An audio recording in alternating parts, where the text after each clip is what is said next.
is Ahilan Arlanandam. I'm the Legal and Advocacy Director at the ACLU of Southern California. Obviously, it's an incredibly important time. I won't waste people's time with more introduction, except just to ask a couple of basic questions. How many people here have practiced in immigration court before? Okay, most everyone. That is fabulous. Okay. And the second thing is, well, I guess I won't ask it, I'll just say it. We have a sign-up sheet at the back, the purpose of which is to get people's contact information for whether they'd be willing to do different forms of defense during a raid. And there's different things that are possible, whether it's like going down to the B18 or wherever the detention center is, going to the site of the raid if that's what makes sense to do, or certainly as or more important as those two, taking cases on the back end for people who are, end up in removal proceedings. So I'd encourage you, please, if you do nothing else, go to there's a forum sitting right on that back table. At some point in a break, please take and sign it up. The last thing I'll say is we are scheduled to take a break, although we're now like 10, 12 minutes behind our schedule. But either way, no matter what, we will take a break at some point, both to, if people want to go to the bathroom and for the sign up. I think the first person, is there anything else you wanted me to? Did. We'll skip it and just go through? Okay. So then the first person we have is Xiomara Corpeño, who is on the phone. And logistically, we'll see if this works, but she's going to talk about an overview of the Raids Response network and the history of how we ended up doing this defense and having a network to do it, which is now being reactivated, obviously. We'll try and see if we can do this via the mic, and if we cannot, then one of us will substitute for her. Let's give it a try. You there, Xiomara?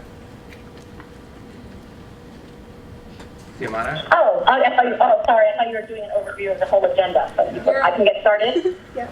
Yeah? Yeah. No worries. And do you have the PowerPoint up, Jenny? I do. Just tell me when you want me to switch pages. Okay, great. And so let's go to, so the agenda is not all these things. We were just going to go to history of Raids Response and the lessons learned. And how has this sound working for you, Jenny and Ahilan? Can everyone hear? Everyone good? Yeah. Very good. I'm very loud. So just to go into the history, and actually there's this great video, if you look up Bond Fund, Raids Bond Fund, you will find this great video. Ahilan, maybe Jenny, Tony from Chirla are featured. We won't play it now. But in terms of history, we were created in 2008 in response to the increased workplace raids nationwide. There was a Swift raid, which actually happened at a union shop. Most raids did not happen that way. There was also one in Massachusetts. And so basically a group of lawyers, legal service providers, and nonprofit organizations came together in January of 2008 saying, hey, we're going to be next. I mean, it's logical in terms of the amount of immigrants we have and the contribution in the workforce. And sure enough, maybe about a week later, there was a raid that happened in Van Nuys, California, and it was at Microsolution Enterprises. And 138 people were detained on that raid. And so it was a pretty big deal.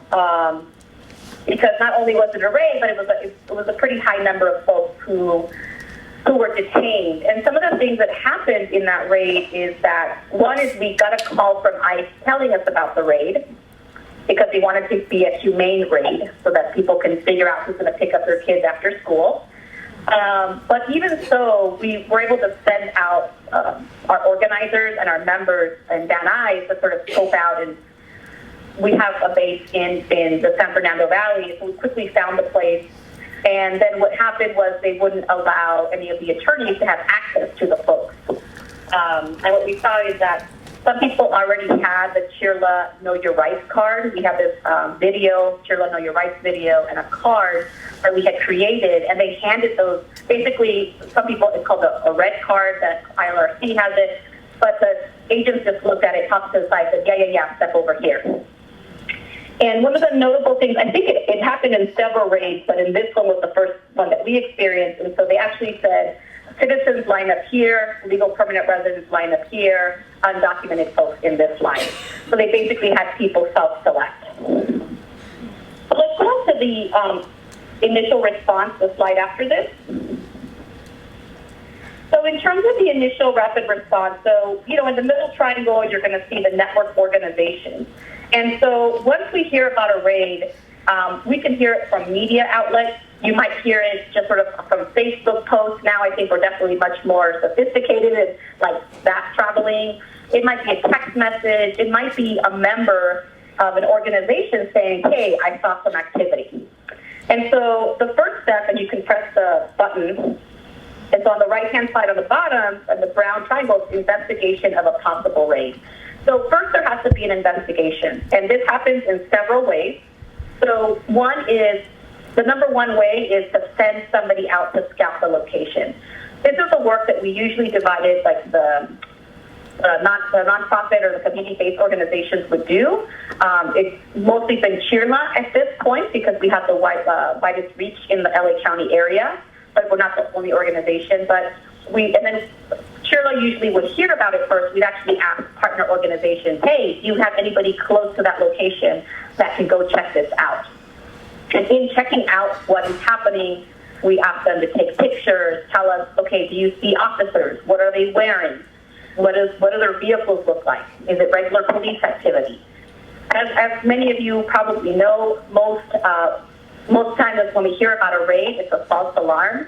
People are on edge. You see the police assume it's immigration. In many countries, police act as immigration, so that's part of the fear factor. And so even though we know police and immigration officials don't do the same work here in the U.S. most of the time, it's just people's reality. That's in our home countries, that's what people do. So we do an investigation of the possible raid. We try to get information. So, for example, can we get in and talk to the management, ask them what happened?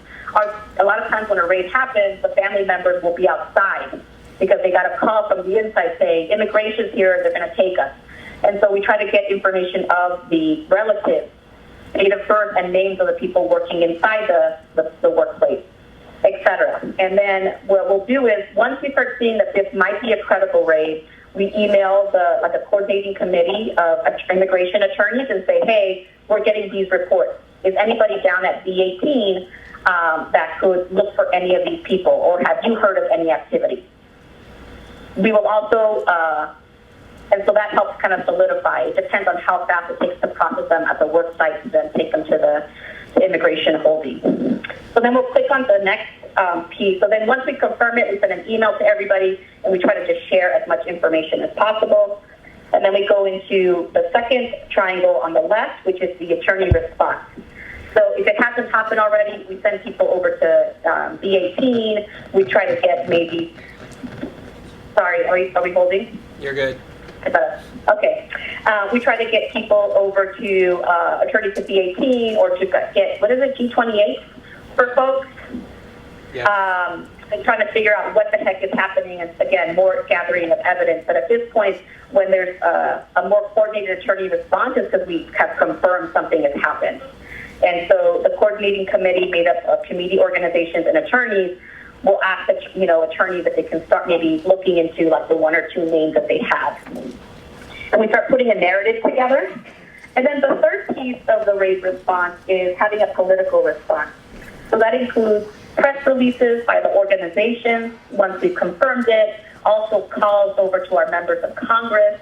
Sometimes the call to the member of Congress is in the initial investigation, and once we confirm it, we call them again and say, this is happening in your district, WTF. And we also do media, and then also we try to, as soon as possible, put together a community meeting so that workers of that place who manage to get out, as well as family members who have detained family members, can get together. So we'll go ahead and click onto the next slide that says post-raid response. Yeah. So in the post-raid response, we're trying to move as fast as we can within 24 hours, but then this can happen actually over many years, but the first 3 months, I think, are the most intense. So the first piece, like I mentioned, is the organizing. We have a community meeting. We make sure that the community meeting is not about just doing legal intake. We actually do political education with the folks. What we have found, even in 2008, we would ask people, did you ever participate in any of the mass marches in 2006? We had 2 marches with 1 million people here in LA. And a lot of people didn't, which just shows how big our city is. And even though we think we're having impact, folks are just living their lives. We do the political education and then motivate them to get involved. Because we know that the legal cases will have to be individualized, so we really want to push them to say, hey, don't you want to make sure this doesn't happen to anybody else? In terms of the legal response, at the first committee meeting, after the meeting, we actually do initial intake of sessions. A group of attorneys coordinate that. Once they look at the different stories, they coordinate what's the overall legal strategy.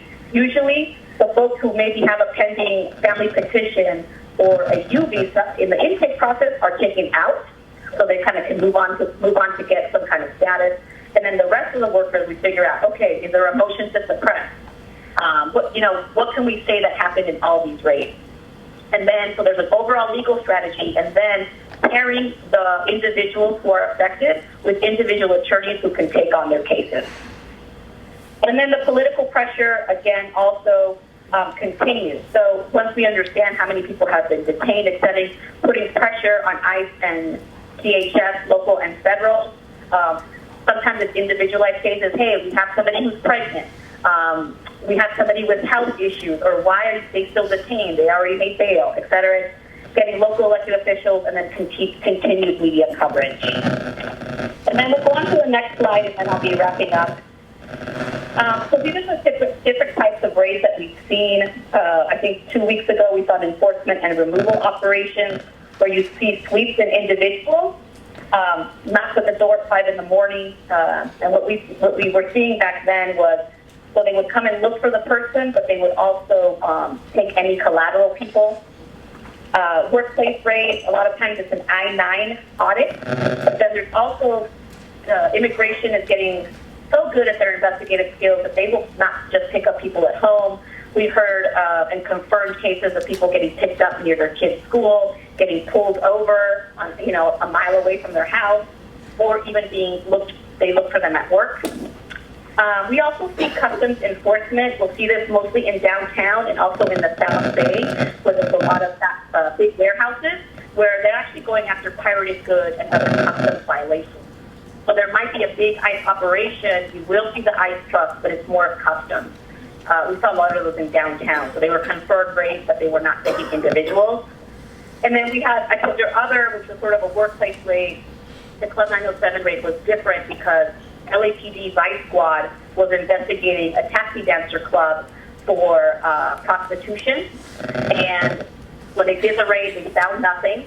And so since they didn't want to come up empty-handed, they handed over about 76 women over to immigration because their crime was just to be working.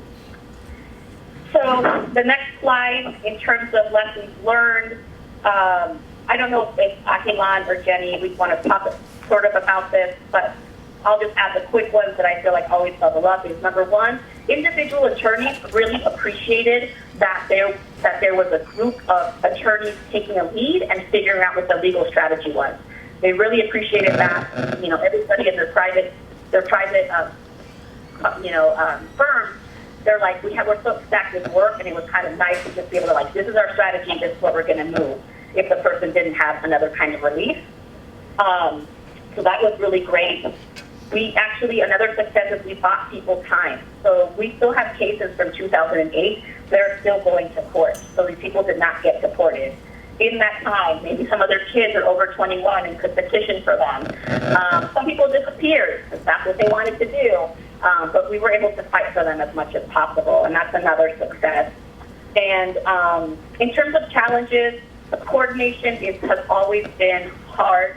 Because once we had one raid, that 2008 raid, when we had another raid in 2009, that core group of attorneys who took on that first raid was like, don't look at me, I'm swamped still from the 2008 raid. So really figuring out how do we keep people fresh, or how can they hand off the work, or, hey, this is the first pool of attorneys who will take lead, and then for the second one, taking them, etc. And I'll just stop there, and I don't know if you want me to take questions or if you all just wanted to move on. Yeah, we'll keep going. Thanks very much, Xiomara. That's an excellent overview. Really appreciate it. Thanks, Xiomara. Thank you. I'm going to go ahead and sign off. Thank you. Okay, bye. Okay, bye. Jenny, do you want to talk about the overview of the... Hey everybody, I'm Jenny Pascarella. I'm a senior attorney here at the ACLU, and it's amazing to see so many faces here. This is fantastic. So a lot of what I was going to talk about is what Xiomara went over, so I'm going to try to keep that brief. But I guess I want to start by just giving a little bit of kind of context about where we're at in terms of organizing the raid response. You know, as Xiomara talked about, we had a really active rapid response network in 2008, and then again was activated in 2010 for 2 different raids that happened. And that network was made up of nonprofit organizations like CHIRLA, ACLU, NILC, and others, and then lawyers from, private immigration lawyers mainly, from AILA and the National Lawyers Guild. And at that point in time, we were really responding to workplace raids. That was primarily like what was happening at that time and what we were responding to. In Los Angeles, we really didn't see that many. I mean, in the grand scheme of things, we had really one big one, the Van Nuys raid, and then we had another big one but smaller, about 40 people in Fullerton. And then there was the other sorts of raids that happened that the network was activated on, like the Club 907 raid that Xiomara talked about. But we're in a really different moment right now, right? Because we're going to see not just workplace raids, but all sorts of raids, as we've already seen. The sweeps that happened a few weeks ago, which involved 160 people arrested in Los Angeles at people's homes. We're going to likely see courthouse raids. We had an account this very morning in Pasadena of a person who was picked up by ICE as they went to a court hearing. So I just want to note and sort of footnote this, that we are, as we are organizing collectively, trying to figure out exactly how this network is going to be activated and for what types of raids. But I'll give you just a highlight of the kind of raid that we have just so far as a group talked about responding to, and just note that we're still figuring out the criteria. But the idea is to really have a unified group that is both composed of organizers, advocates, as well as lawyers who can respond to raids when they happen, as they happen, so that we can have not just a political advocacy response, but also a legal response. And so part of what we're looking at is finding raids where there is a unifying set of facts that will allow for a collective legal strategy. And so what we have sort of talked about so far is thinking about raids that are happening within LA County, because this network is just at the moment focused on LA County, where the raid involves 15 or more people and is a worksite raid or a raid on an apartment complex. That's what we talked about, and this is now like a few months ago actually, so I think we might be revisiting our criteria. But just to give you the part of what we're trying to look for is raids where it really lends itself to a collective response. One of the challenges, for example, of the operation that happened a few weeks ago is that you have ICE, and in some ways there might be something unifying about the way they did all of those home arrests, but for the most part they are going to be individual facts for each operation. Each home arrest might have a different set of facts, which makes it harder to find a unifying collective legal strategy. So that's one thing I just want to sort of highlight.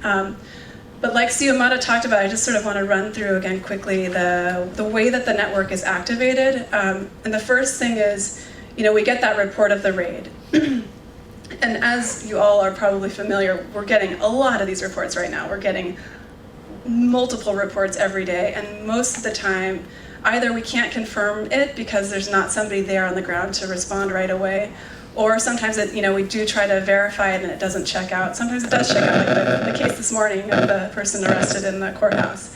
But what we need, and what we're trying to build into this network, is the way to rapidly respond to those reports so that we can get there as the report is coming in, investigate what's happening, and then figure out whether we activate the network of attorneys. So as you see here, the report comes in.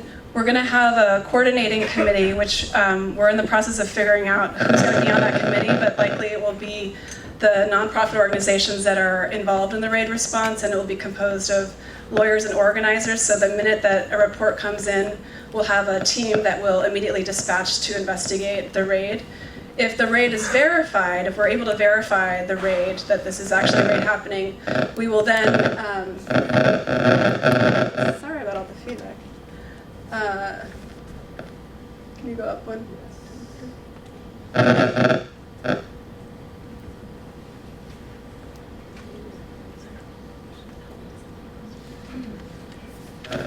We then move to the next stage, which is the initial response and activation of the network. And at that point, we're going to be looking to, maybe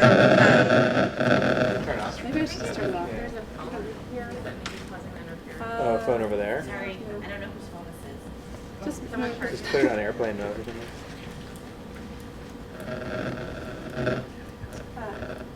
hopefully Maybe that, not, we may be wrong. let's try it. Okay. So we'll then be looking to, Just turn it off. I'll turn it off. Disseminate roles. So,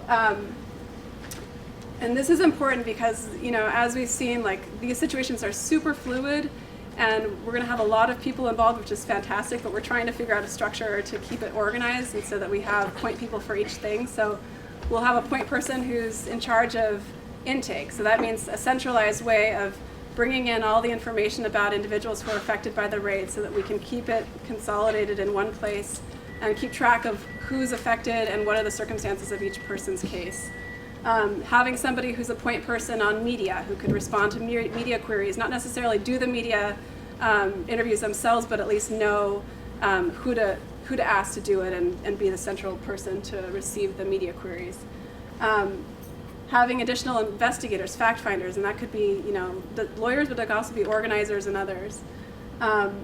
Somebody who's responsible for just putting out the email to everybody in the rapid response network saying, this is happening, here are the facts that we know, and here's what we need attorneys to do.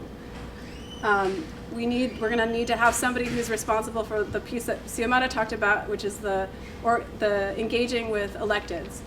So immediately getting on the phone and talking to elected officials about what's happening and get them to engage and help us in gathering information and also putting pressure on the government to do whatever is needed at that moment, which is likely to release people, not, you know, proceed with deportation, et cetera.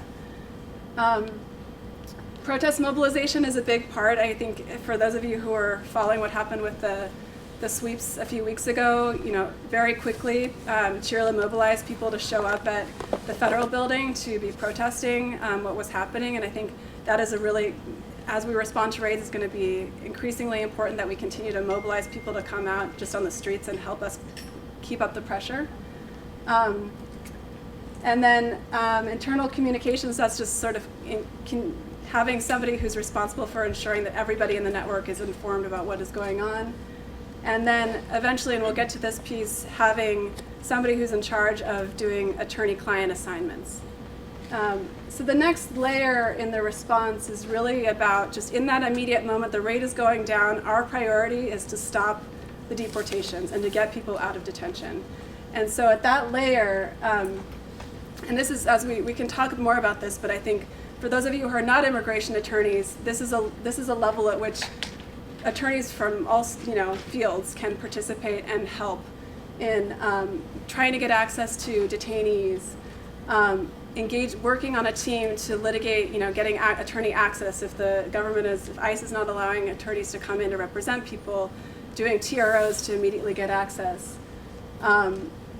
And doing some of the detention advocacy. We'll be trying to immediately get people out of detention, and so at that stage, without having to commit to taking on a full removal case, you can help with the bond hearings, et cetera. And also trying to get stays of removal, which folks will be talking about later. And then the long-term vision of the raids response is really where a lot of the work, I mean, there's a lot of work that happens on the front end that happens in a very short span of time. But the longer-term view is what is our long-term impact strategy, and that includes having attorneys assigned to represent people in their individual cases. And looking back on the past with activating the RAIDS network, that was a lot of what was done is we had a collective legal strategy, so like, and Ahilan and others will talk about this, but you know, we had a core set of facts in the cases of the workplace raids. There was a core set of facts that reflected the Fourth Amendment violations that took place, which then became the core of the removal defense in each individual case. So, so a big part of this will be assigning individual attorneys to take individual cases. And each case will have a unifying sort of legal strategy that I think we'll have to figure out who manages that. But I think what happened in the past was it was the nonprofit organizations that provided some of that technical expertise and helping to draft pleadings and do the research. And then there can be other impact strategies like doing Freedom of Information Act requests and then litigating those, doing FTCA claims, looking at pattern and practice litigation. Yeah, I think that's it. So that's sort of the general how we respond and how the lawyers engage. And I guess the other thing I will mention for those of you who are thinking about participating and taking individual cases, this is another thing that's sort of in flux. We're figuring out what the structure will be, but in the past, we had attorneys commit to doing a consultation, a free consultation at the outset. And then there was either a commitment to take a case pro bono or to take it low bono. And we had a cap at how much a private attorney could charge.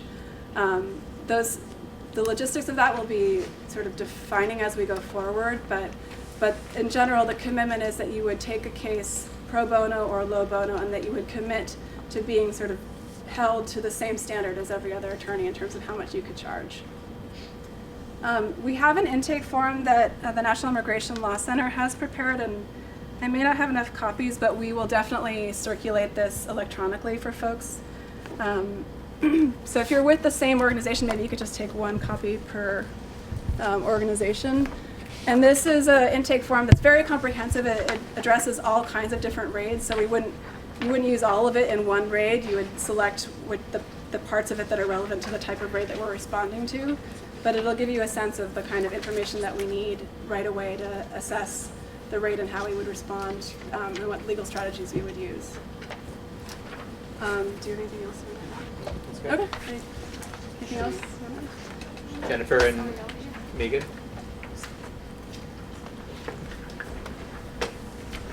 Is Ariella still here from One Justice? Is Adiela from One Justice here still?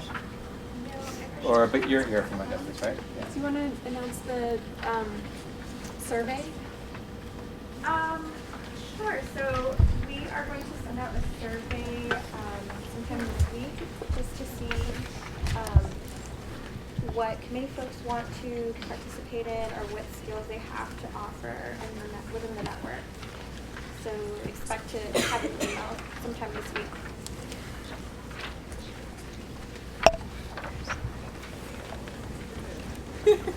Hi everyone. So my name is Jennifer Coe. I'm a law professor at Western State College of Law in Irvine, California. And Hi, I'm Megan Brewer. I'm an attorney in private practice. I'm with the law offices of Stacey Tolchin.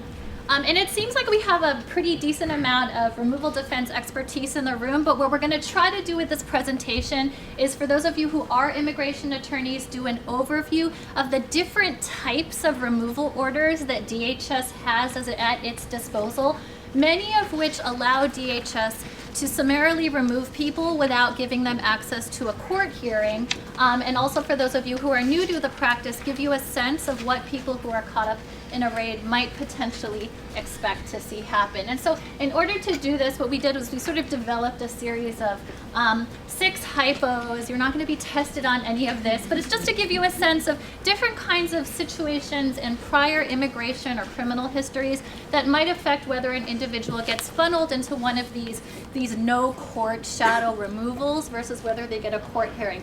So we have Mary, for example, who came to the US 20 years ago without inspection. We have Ming, who came at age 3 but didn't show up for her court hearing. We have Joe, who once came with a tourist visa but left the country 7 years ago and was apprehended on return and then successfully did return a couple of days later. We have Fabiola, who entered 2 months ago without inspection and wants to apply for asylum. You got it. Sorry? You got it. Oh my goodness. We have Blanca, who has a visa but does have a conviction for embezzlement with a year. And we have Teodoro, who is a lawful permanent resident who has a conviction for meth and has been detained for a month and wants to get out. And so at some level, like hearing just story after story, they might kind of blur together and say like, okay, well, we know these folks maybe need a lawyer, and DHS doesn't particularly like them right now. But the reality is, like, the small details in their prior histories can actually make a significant difference in the type of process and due process that they receive. So the types of removal orders that we're going to cover, what we call regular removal orders, as in they have the privilege of going before an immigration court and an immigration judge. In absentia orders, where a person is removed for failing to appear for one immigration court hearing. What we're going to call unexecuted removal orders, where someone, DHS or an immigration judge, has ordered the person removed, but they haven't actually been physically removed by the government authorities. Expedited removal has received a lot of attention in both the media and under the recent, even today's DHS memos. They've typically been used at the border, but we're looking at the probability of a major expansion in the use of expedited removal.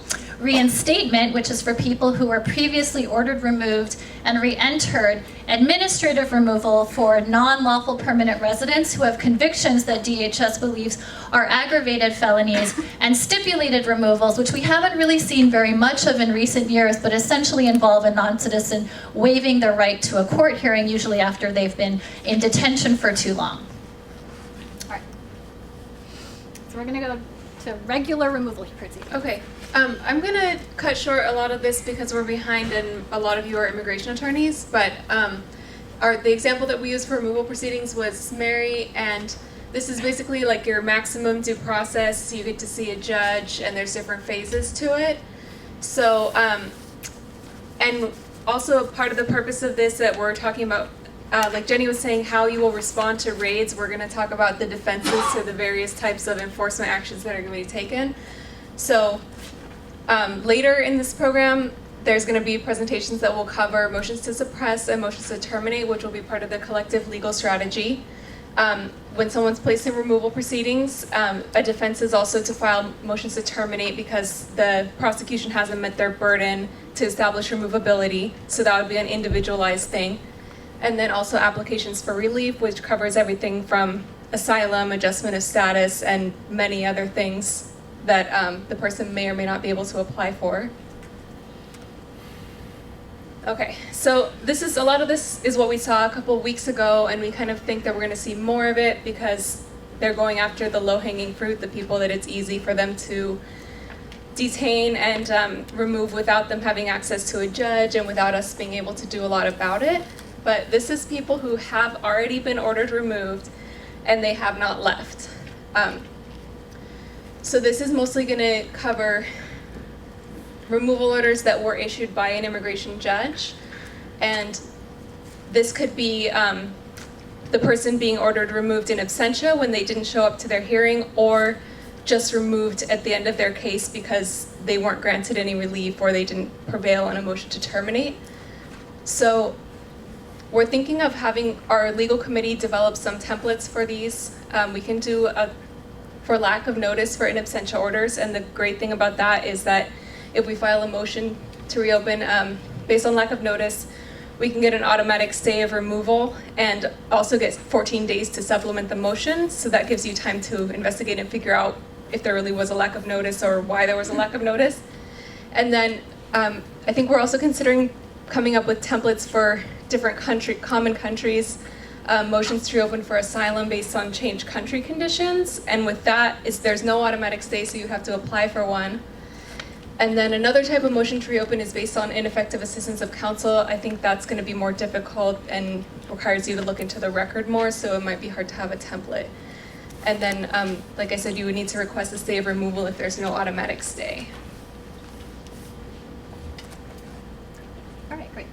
So, I mean, just to underscore one quick thing that Megan said, you know, the people who get into regular removal proceedings get the most process, but it's still a type of proceeding that, for example, the president of the National Association of Immigration Judges has called, compared to litigating death penalty cases with the resources of traffic court, and a process that scholars have compared to the gambling game of roulette, because results can often be so arbitrary and depend so much on the identity of the judge to whom the case is assigned. I mean, all of you who do immigration law know this very well. And so we also know from the prior administration, from the data that's available, however, that the people who got to immigration court in many ways were the quote-unquote lucky ones, because 83 to 84% of everyone who was formally ordered removed from 2013 to 2014 actually was removed through either administrative or reinstatement or expedited removal, right? Through processes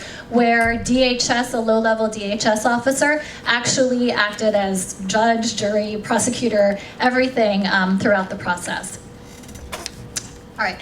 So just a couple of general themes. If a person gets put into one of these summary removal proceedings, things can go forward very quickly, meaning the removal order can be executed very quickly. There's little process, and many of these removal forms actually foreclose the person's ability to apply for traditional forms of relief. And so it really underscores the need for a rapid response and accurate legal assessments, both to advise people of what they might be looking at, but also to be prepared, as you know, when a person is detained, for the possibility that a removal order could follow very quickly. As a general matter, and we'll talk about this, if a person has a fear of returning to their home country, that in many cases may be the only real viable way to stop the removal order from being issued very quickly. In addition, the standard administrative stay of removal, the I-246, is a possibility. And under the prior administration, some attorneys did have success in seeking administrative motions to reopen prior removal orders, even when they were executed through one of these procedures. But it's a bit unclear, given how highly discretionary they are, that this administration would be willing to go back and reopen prior removal orders that it had issued. But it does again underscore the importance of asking about prior contact with immigration officials, asking about how people came, asking about how many times they came, whether they've been before immigration officials before, and even relatively brief detentions by immigration. Okay, so I'm going to talk about expedited removal. So expedited removal, for the past at least sort of number of years that the law has been on the books, has essentially been used at the border, right, for people coming in who don't have papers or who have false papers to enter. And the current regulation does allow DHS to use expedited removal beyond just the ports of entry, but also within 100 miles of the border for people who have entered within the prior 14 days. That's the current law, but really in reality it's been used primarily at the border, and what it involves is, again, a very fast removal where the statute literally says the person does not have the right to go it doesn't literally say this, I'm paraphrasing it. The person is deprived of the right to go before an immigration judge to assess the removability and the adjudication of the removal order. I've totally just paraphrased. The main way to defend on the spot against an expedited removal order is to show a credible fear of returning to one's home country. And if a person isn't able, and all of this happens before a DHS officer, if the person isn't able to satisfy the DHS officer of the credible fear, they do have the right to go before the immigration judge to review the credible fear finding, but it's really about credible fear for the most part. So, expedited removal is really something for us to watch for, right? The administration has formally announced their plans to issue a new regulation and expand expedited removal, which would essentially give government officials the ability to do this fast-track removal proceeding, again, where the only main defense is to show credible fear, for anyone throughout the United States. So the orange on the slide reflects the current regulation, but if DHS has its way, and I believe they will issue a new regulation, then we're looking at the entire country and all people within the country who have not been present for the prior 2 years and who entered without inspection being subject to this type of removal. NIP just issued a very helpful practice advisory, and so I encourage you all to reference that to read more about expedited removal. Okay, so reinstatement of removal. So then, again, this covers people who have already been ordered removed, but in their case, the removal order has been executed, so they have been physically removed and they re-entered illegally. So, and this can be any type of prior order, whether it's a judge, or it could be a prior expedited removal order, like Jennifer just discussed. So this is why it's also very important to interview people and try to ask them about their previous immigration contact, and generally to try to describe, when you ask the questions, to describe these interactions in non-legal terms, because people are not really given copies of any documents that would help them understand what kind of process they went through. Okay, so how to defend against this. Another case where when people have a fear of returning to their home country, they are entitled to a process to determine whether they can get protection. And it's a good practice to request this anyway, just because it slows down the process. It gets us more likely to get access to the client, get access to their documents. Second, with a reinstatement order, we can file a petition for review directly with the Ninth Circuit. So if someone's going into reasonable fear, and if they prevail in that and they go before the immigration judge, then we would wait to file the petition for review after, but you can also file it directly at the beginning and challenge any defects in the order. So a problem with this is that the person is not given a copy of the order, so you're only able to figure out what the defects are if you can obtain a copy of the order. But if you can obtain it, chances are there are usually a lot of defects, and if they're doing a lot of these, there will be even more defects. I think that's it for reinstatement. Making up for time. Okay, We're good.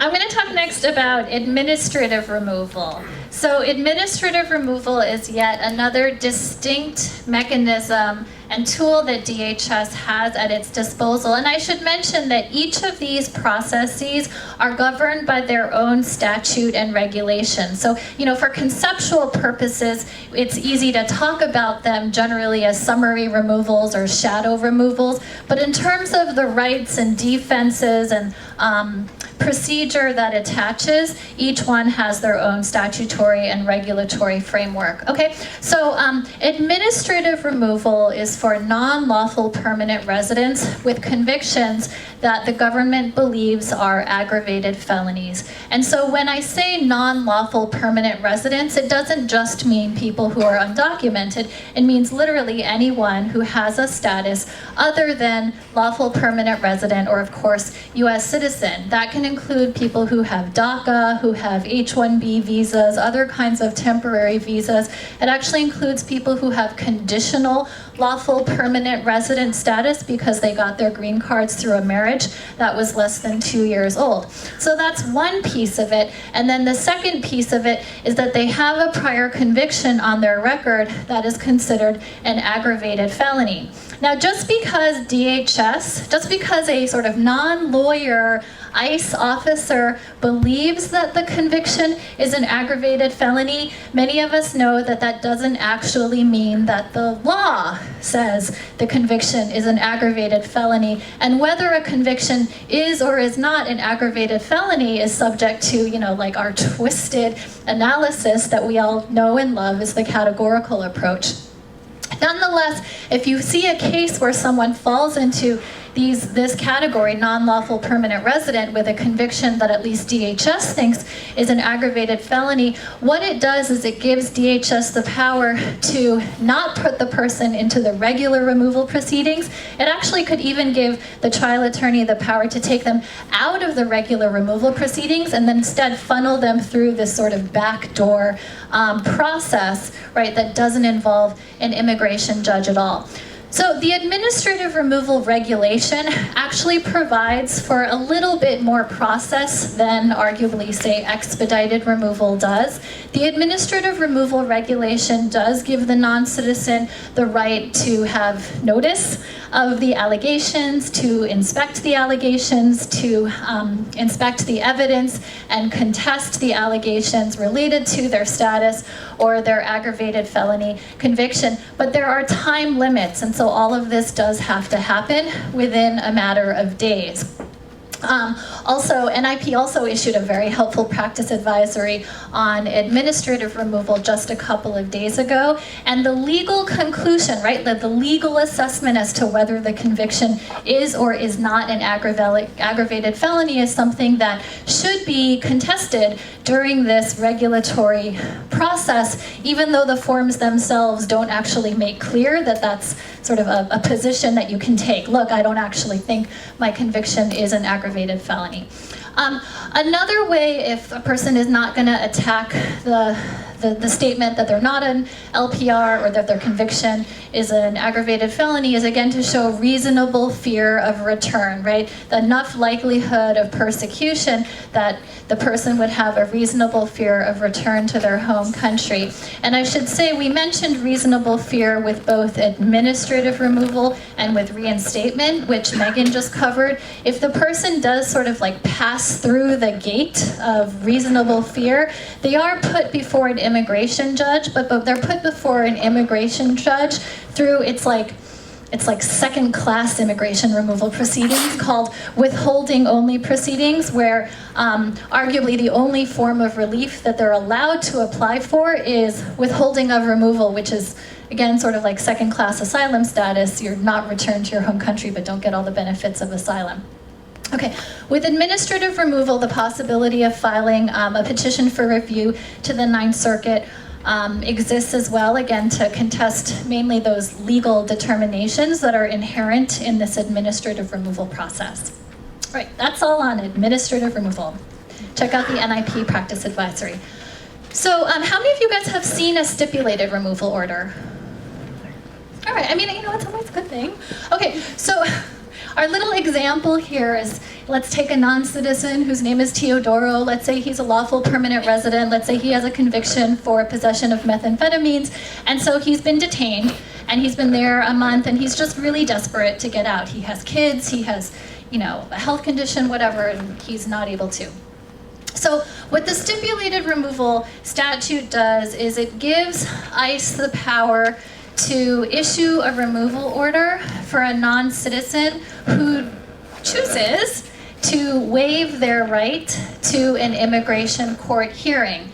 Part of the waiver also includes waiving your right to apply for relief, waiving the right to appeal the removal order. And so stipulated removal orders, it's not surprising that many of us haven't actually seen them in real life, because they were used during parts of the Bush administration and up through about the late 2000s, but haven't really been used for at least, you know, roughly the past 10 years.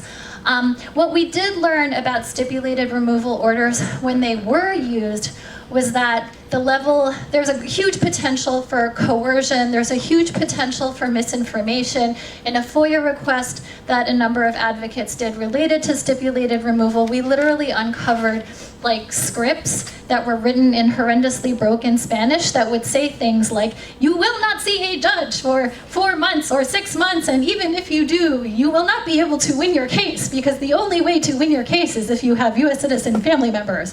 Like, really written in this like weird Twilight Zone-y broken Spanish language.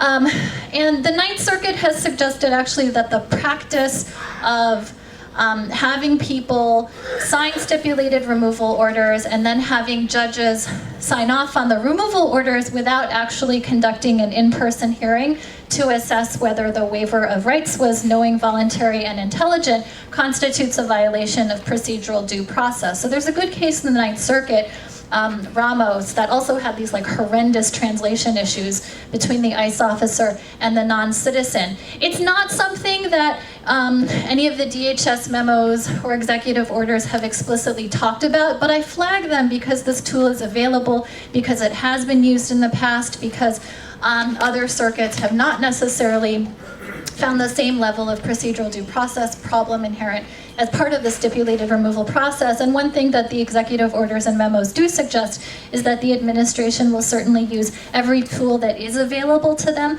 under the existing statutes in order to effect high levels of deportation and detention. And so they're typically used on people who are in detention really for the precise purpose of, kind of addressing their frustration, their fear of not being able to be released from detention. And so I flag this again as something to look out for. In terms of defending against them, again, one needs to move quickly, but the possibility of filing a motion to reopen with the immigration judge to allege that the waiver of rights was not actually knowing, involuntary, and intelligent seems to be a possibility, even though signing a stipulated removal order would seem to foreclose one's ability to appeal the order. It does seem that, for example, the denial of a motion to reopen based on an invalid waiver would seem to be appealable, and so I flag that as, again, for something to watch for. Oh, okay. Should we talk about this? So yeah, I mean, I think folks have already addressed just the kinds of things that could happen with RAID's response. May involve rapid response, emergency intakes, partly identifying whether people might be at risk of one of these removal proceedings, partly working with individuals to articulate the possibility of risk of return, and then if someone is subject to one of these removal proceedings, really kind of consistently and aggressively communicating with the detention center about concerns or defenses that are related to that removal. I think that's all I have. Okay, just to add to this a little bit, so we described all the different enforcement actions that could be taken. So hopefully what you may be doing is trying to figure out which one of those is applicable, and then what steps need to be taken next, whether it's, in a lot of these cases, going to be faxing the deportation officer, trying to get a credible fear or reasonable fear interview, definitely trying to make sure that your new client doesn't sign a STIP removal order, or whether it's filing a motion to reopen. And just to, I think you mentioned this, but to emphasize that there can be a lot of difficulties in communicating, so we have to act fast and then also be really persistent, calling, faxing, emailing, and spamming them on every means of communication that they have so that they can't ignore us. And then just again that it's important to know what questions to ask to try to figure out which process this person may be subject to. Okay, so I think, how long of a break are we going to take? Yeah, I was wondering, I know I said to everyone that we will definitely take a break. How do people feel about that? Fast. Break, sure. Okay. Thank you, guys. No, I mean, yeah. Are these PowerPoints going to be circulated? I think there's a way we can make that happen. Yes. Yes is the answer to that question. Yeah. Mark, you want to talk at the end of this, after the two of us? Call you up. So, in the interest of time, I'm going to dramatically shorten this and focus just on a couple things. So, on the subject of kind of litigation arising from things from the RAID more generally, I just want to give a map. You should have a sense of this already from the presentations that have come before. But when the RAID first happens, if people are arrested on site and they're brought down to, say, B18, for example, and the first thing that then is happening in there is the agents are trying really hard to get people to waive their right to a hearing.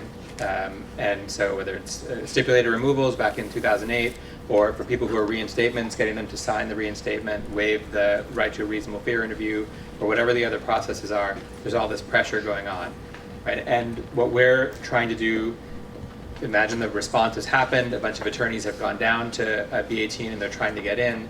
We're trying to get access to those people and get in to tell them, to interview them, to see, hey, which of these people fall into the categories that Jennifer and Megan were just talking about. So we can try to figure out how to defend those people and also to try and impress upon them not to waive their rights if that is in fact the right thing to do, which it usually is to not waive your rights. So then we will often, as it historically, be denied the right to get in there. And so one of the first things that happens, like in the Van Nuys raid, like literally like right off the bat, was we sued to try and get ICE to, like immediately, right, like within 8 hours or 6 hours after the raid or something, like sued to try and get an order requiring ICE to allow us to go in to see people. Or in other cases, which also happened in Van Nuys, even if they're releasing people, there's a ton of people, they're releasing them, then they're calling them back for interviews where they're going to be NTA'd because they release them so fast, a lot of times because of political pressure. Then they're calling back, then they're trying to, again, keep attorneys out of the NTA processing interviews. And we actually did the same thing again. We filed a TRO to try and force us to allow the attorney to walk in with there. So that's like the first kind of form. Then hopefully, if there's a lot of people still around after we've gotten through that, then you get the process of bond advocacy. Because a lot of these people are going to be bond eligible unless they have final orders. Even if they are people with final orders, obviously there is, depending on how you read the statutes, potentially discretion to release such people. And so then advocacy with ICE and all that. And then if it leads to bond hearings, and there will be bond hearings, right? Second part of litigation. Then third category of kind of stuff involved here, FOIA was mentioned earlier. A lot of times when there's a raid, there's planning documents. And when there's pre-planning documents, you can get those, and those can reveal all kinds of fascinating things about what went into the raid, including whether they knew enough to comply with Fourth Amendment constraints on this, because you can't just pick up anybody on the street. You have to have some reason to believe that they're actually here unlawfully, and whether they had that in a work site or not is something that you can find out through FOIA. In the Van Nuys situation, there's smoking gun, like golden documents proving that it was a total pretext, that they had no idea. They knew that there were some undocumented people in there, they had no idea how many, and they planned to round up everyone first. And really, I think a lot of our success came out of those FOIA documents which happened. Then the next part, which is the removal defense, is what we're going to focus on most in this part of the conversation. I won't say any more about that. So, obviously, if you can manage to get bond and the person's out, that's brilliant. Even if they're detained and they want to stay and litigate their case, that has to happen in front of the immigration judge. And the motion to suppress on the basis that is suppress the evidence of alienage, suppress the evidence that the person is unlawfully present on the ground that it was obtained in violation of the Fourth Amendment or the Fifth Amendment, because the search and the interrogation were unlawful, violated the Constitution or the regulations. That's the core of that part of the strategy, if it's available to people. But depending on the case, if the person has an outstanding order, I won't say that it's hopeless, but I think we're still in the process of trying to figure out whether there's a method to have a viable motion to suppress based on illegal search or illegal detention or illegal Fifth Amendment violations when the person already has an outstanding order. It's not clear that that's possible. There may be other cases where the best defense is actually to concede alienage and apply for asylum, right? So then obviously you're not going to litigate a motion to suppress, you're going to admit that you're from that country and say that you're scared to go back there, and so then that's something different which has to happen. So that's the removal defense. Then the last two ones I'll mention quickly. We didn't do this in Van Nuys, although I wish we had. But in other parts of the country, people had a lot of success bringing damage lawsuits, individual damage lawsuits against ICE, often on behalf of citizens or LPRs or other lawfully present people who were arrested in the worksite raid, so people who didn't even end up in removal proceedings at all, and bringing damage lawsuits against those people for that unlawful stuff. I think it's really important. It's part of it shows the resistance. It forces those people into court. They have to litigate. You get discovery in those sometimes, and then information from that helps the suppression. All kinds of crazy stuff happens as a result of that. So that's one. And then the last one, which I think this is what you're going to talk about a little bit, right? If you had a consistent enough pattern of violations of the Fourth and Fifth Amendment in raids over time, and people did this in the 80s, I think Mark was part of that litigation, you can actually go and get an injunction against the way they're doing the raids as a whole, which would be amazing. And that's the kind of last piece of the puzzle. That also we didn't try to do in Van Nuys, although we presented a lot of that evidence in the suppression motions. Ahilan? Yeah. How quickly did you get a response to your FOIA request in the Van Nuys case? They came later. We got, I think, either nothing or almost nothing in the initial request. Actually, Karen and Stacy, if I remember right, my memory is vague, I think were the primary people who litigated that. But we got either nothing or almost nothing in the administrative request. Then I believe that we sued, and then in the course of the suit, they settled it by giving us more documents. So it definitely couldn't help in that first 48-hour or even week period. But if you can get the person out, or if they're willing to litigate from detention, and then you're in a regular removal defense, now that motion to suppress is going to take a little bit of time. And so actually we got some documents and actually put them in front of the judges, the IJs, and then we got more, the smoking gun, the really good stuff, which showed that it was a pretext and all that, we actually didn't get until some of the lead cases were in front of the board. But we submitted those with the board, and we said, hey, it's your fault because you didn't give us the stuff before, and it's there in the record and very useful. Can I just make one real quick announcement? If anyone has their car parked on 8th Street, parking is terrible here, and I apologize, we didn't think properly about how to organize parking, but if anybody's parked on 8th Street, you need to move your car because you will be towed. Unfortunately, there are like Nazis around here, so I hear there's like 4 cars that were out on the street there, so you should go move your car. You want clarification? Was that the one with where they're doing the burger? Just here on 8th Street, it's only 1 hour parking, so you need to. So I'm going to, in the interest of time, forward ahead. And like I said, this is going to focus primarily on a suppression defense. That defense is most likely going to be available, if at all, in a situation where all of the people are arrested under fairly similar circumstances. Okay, so I think it's a very good fit for a worksite raid. It could be a good fit for a set of home raid sweeps like what we saw last week if they're all happening in the same kind of way. But it's very hard to know that, right, until you've actually gotten the chance to talk to a lot of people. And also, like I said, it's a good defense, or it's available if the facts support it in a situation where the person does not have a pre-existing order. So the government needed actually to know who this person was to arrest them. It's not as good in a situation where they knew who that person was, who they were looking for, and they went to that particular location because they knew that person was there.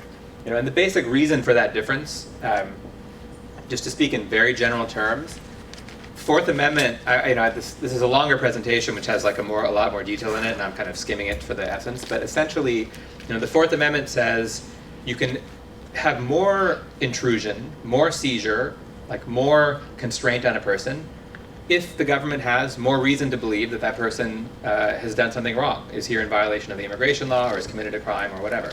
So, at the most general level, if a police officer is walking down a street and sees a person and thinks that they might be here in violation of the immigration law, but they know nothing whatsoever about them, okay, they can ask. They can say, "Hi, what's your name? What are you doing here?" And ICE officers are extremely polite, so it always works that way.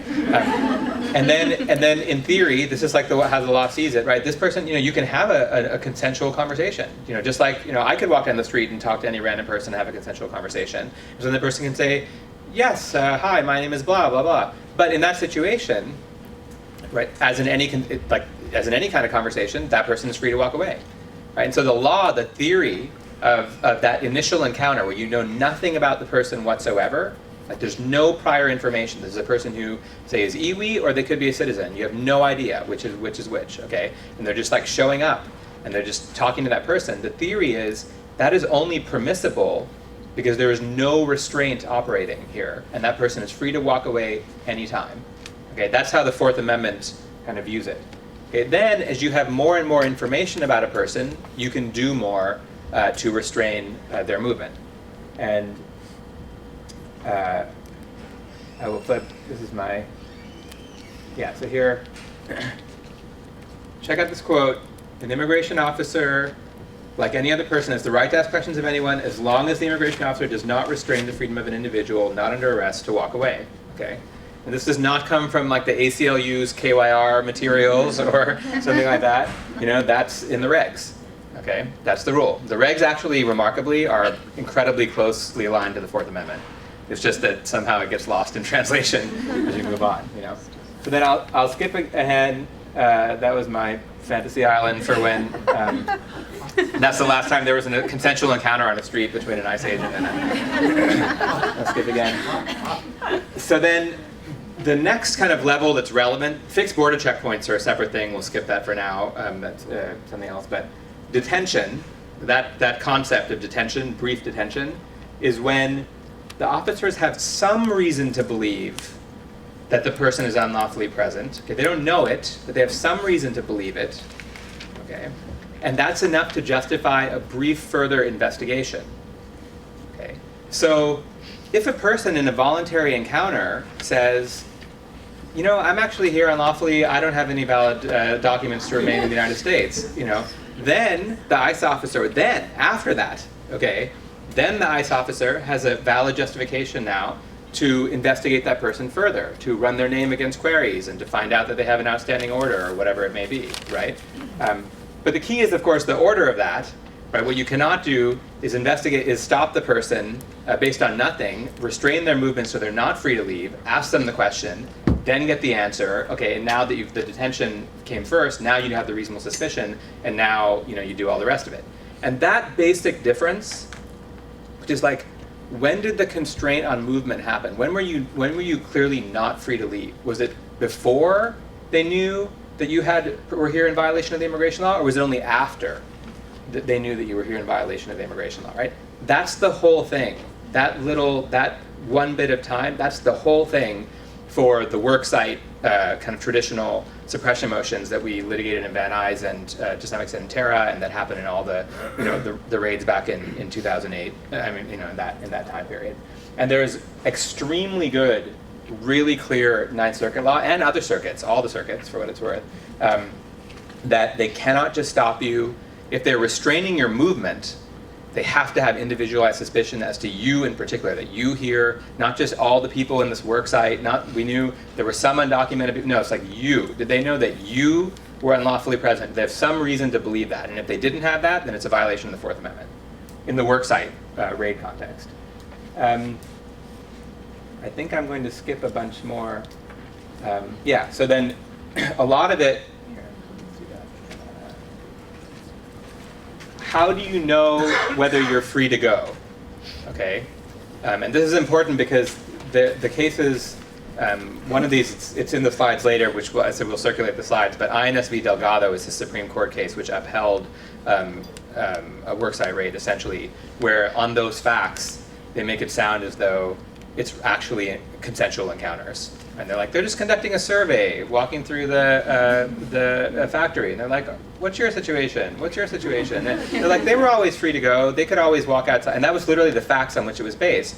And on that set of facts, they upheld it. Right? And then you've got a whole... What's that? With the doors blocked. Yeah, I mean, there were people standing at the door. And they were standing at the door. That doesn't mean that you aren't free to go, right? And then you've got this whole line of Ninth Circuit cases after that which say, right, that's because that was like consensual encounters, and here, because they're not consensual, it's different. So what are the things that make an encounter consensual or not? Do the agents say something like directing your movement in a specific way? So in like Van Nuys, we had dozens of accounts of people in declarations saying they ran in screaming with their guns, and were like, and as you heard from Xiomara at the beginning, citizens over here, green card holders over there, everyone else over there. Like, that's obviously a direction ordering you to do certain things. Also, the number of them, did they outnumber the people, in what way, were they armed? Yeah, these are sort of the kinds of facts that we're, if there is a raid you want to look at to try and establish, get in the mind of the person, like, were they actually free to go? Would anybody in their right mind have thought that you could actually just like walk off and say goodbye? Like, no, if you think that you have to do what the federal agents say, then you are detained. I think I will stop there, actually. I think in the interest of time, I'll stop there, and you can go ahead to...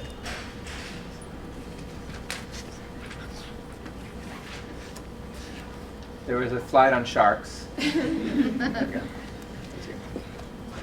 Can we move them for you again? I guess I can talk. All right, so as Ahilan had mentioned, we were involved in the Van Nuys raids, and we have, I think, 2 cases still pending in the 9th Circuit from that. And now, if it all works as well as it did then, I think, like 90% of the people who actually got arrested got to stay one way or the other. So I think, that was a good success, and it was a combination of help from everybody, from the nonprofits, and the private bar. So hopefully we can duplicate that in the future. Now, in our case, it's right now still pending at the 9th Circuit. And he was one of them that was detained and told to go on the line where he's not a resident or a citizen. And we did a motion to suppress in court originally. Judge Tabador agreed with our motion to suppress and went up to the BIA. The BIA disagreed, brought it back up. And then so we took it up, all the way back up, and it's pending right now in the 9th Circuit. And on basically that they violated his 4th Amendment right, his 5th Amendment right, and that ICE violated their regulatory, their own regulations. So we'll wait to see what that happens. Can I add one thing Yeah. to that? The government, this is public, so I can say this, right? The government actually wanted to remand it on the ground that it was error. The BIA's decision was error, and actually to move for PD, essentially to try and grant PD. And our client didn't want to take it. This is before the election, because he didn't want to concede his alienage. And so we actually opposed the motion to remand, and it's been sitting at the 9th Circuit for a long time. So that's the current status. So we're hoping to get good news. Okay, so now you're in front of the judge, and what do? Okay, so you're in removal proceedings. So basically, the first thing, and in most of these cases, the only thing you could do is try to fight the alienage or the documents that were submitted against your client. So it's the government's burden to show that the person is a non-citizen. And basically, the way they mostly do it is through the I-213, which is a document that they created. The I-213 is, I'm sorry. This.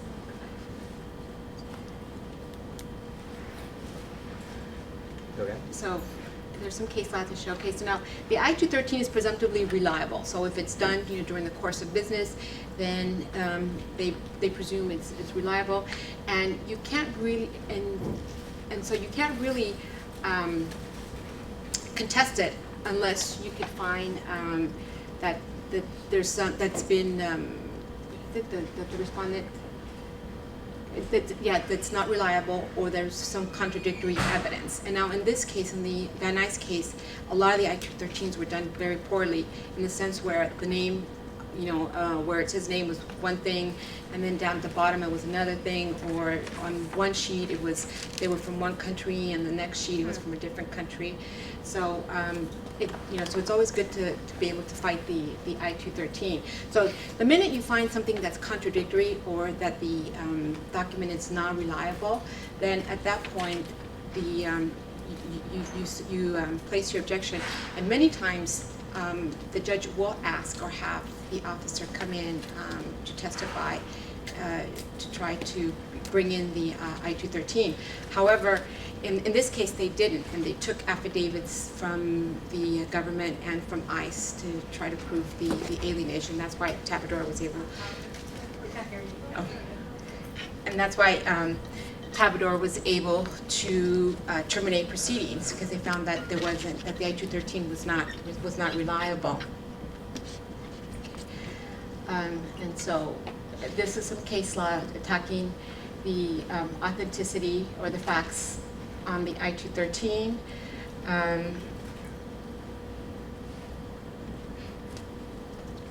Okay, so this is basically your strategy when you're in court, right? The ICE needs to establish alienage. They need to have admissible evidence, and they have to meet their burden. And then if the ICE does not agree with the documentation that if the judge does not agree with the documentation ICE has brought into evidence, then the judge can terminate proceedings. Now, the motion to suppress versus motion to terminate.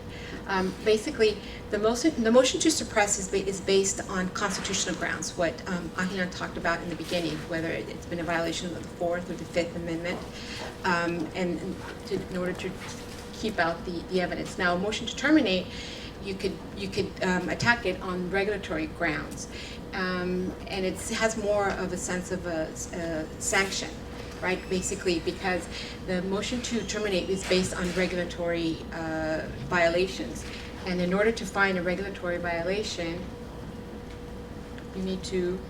Sorry. No, one more. Okay, just one more back. Okay, so basically, in order to find a regulation violation, it needs to show that the regulation is there to protect the non-citizen.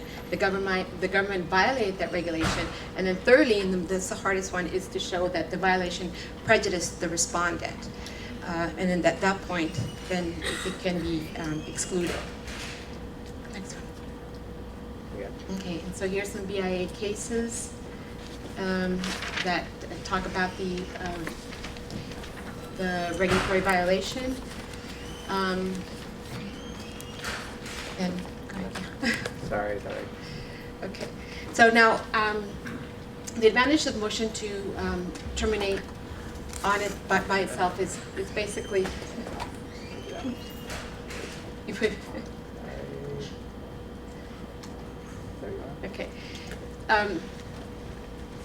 Basically, it's because a lot of the times the judges they're reluctant to find a constitutional ground.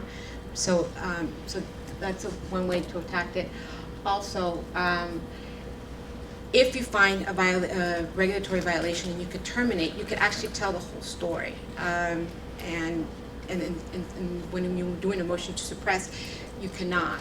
Okay, so but the downside of doing a motion to terminate and find it on a regulatory basis is that there later on appeal, you cannot appeal a constitutional ground. So that's a disadvantage. Okay. So yeah. Okay. So now here we are, and there's an ICE raid happening, which happened back in 2008. And well, I guess we could move along that because we already talked about what we should do within the first 28 or 48 hours or once a raid does occur. Now, pre-hearing considerations that you could consider if you're going to represent any of these people is bond. There's discovery or subpoena. Now, I have to tell you, on the discovery or subpoena in immigration court, it's rarely used. The judges don't have powers to issue subpoena. They'll issue them, but there's no sanctions. That they can't give sanctions. So a lot of times, if you do serve a subpoena and they don't comply, there's really no penalty for that. You could ask for continuance. You could ask for an evidentiary hearing. That doesn't happen very often in immigration court. Judges don't like it. They're reluctant to do it.